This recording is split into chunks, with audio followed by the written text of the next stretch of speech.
Hello everybody, John here, and on this episode of Secrets of the XK8, washer jets and bore wash. There are no washer jets on the bonnet of the XK8. There's a lot of dirt on mine. It's been out in the rain. And there are no washer jets underneath the scuttle. What there are, and you do see a lot more of these around these days, certainly not in the age of this car though, you do have washer jets, 1, 2, 3, on the wiper arm, and they actually aim at the windscreen just in front of the wiper blade. And the idea of this is a far more effective way of applying the water to the screen. It's obviously going to be just in front of the wiper, therefore it doesn't run away before the wiper gets to wipe it, but it also conserves water. So with places like in the UK where we've got really dirty roads, it's very useful to have either a very large washer bottle or a washer system that doesn't use its water up too quickly. What is a nice secret of the XK8 is, although one of the washer jets, this one, is a conventional ball that you put a little pin in if you want to adjust it, the other two are fan shaped and made of rubber. So should they get blocked, you only have to give them a little wobble and they'll self-clear. Very much the same as on your shower head at home. Very cool. The XK8 is a really good car in terms of starting. Typically, jump in, turn the key, away she goes.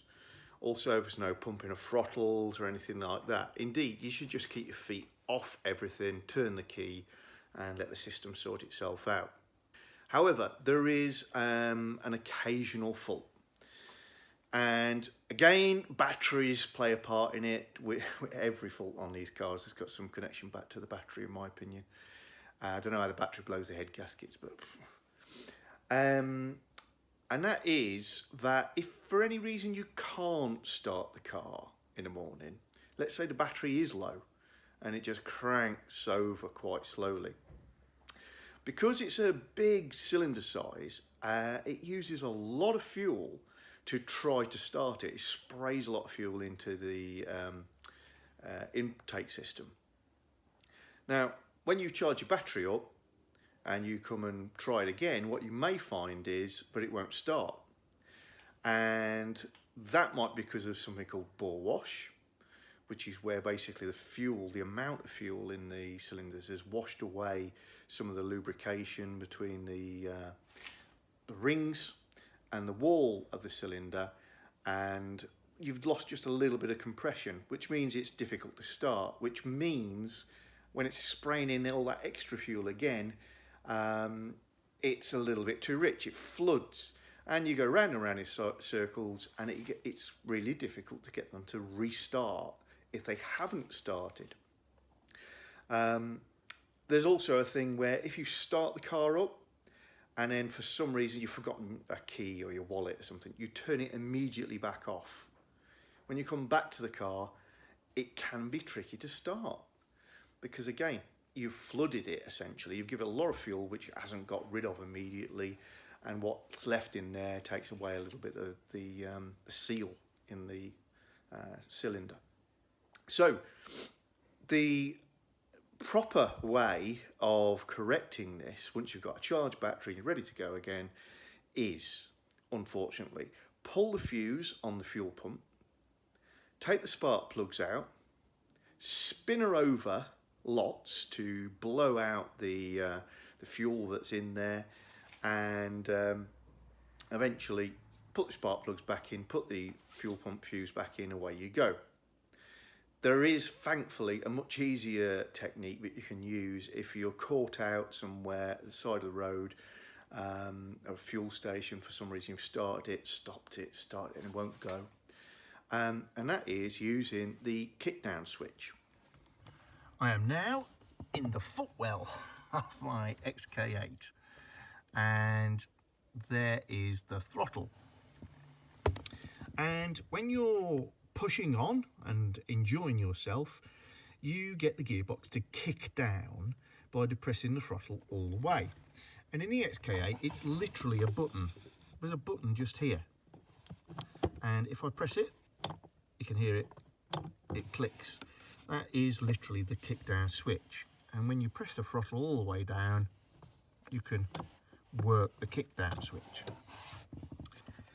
You can use this kick down switch to get your car going again in the situations I've just described.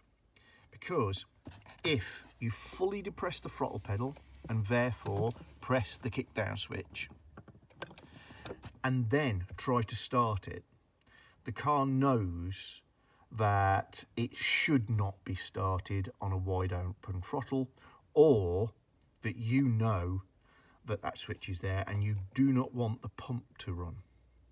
So with that depressed, the fuel injection will not fire the fuel into the system, and you can spin it over and know you haven't got spark plugs out, so you're just hoping that fuel vapor and any loose fuel is going to go down the exhaust system.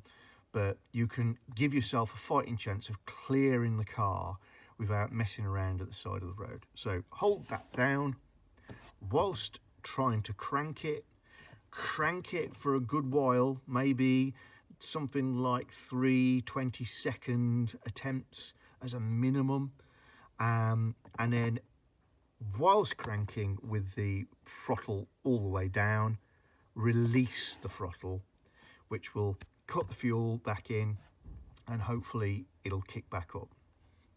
Well, a short one this time, guys, but the next episode is already filmed, number 9 out really shortly. Please subscribe, and if you click on the bell icon, you'll get notifications when that next episode is out. Thanks for watching. Bye.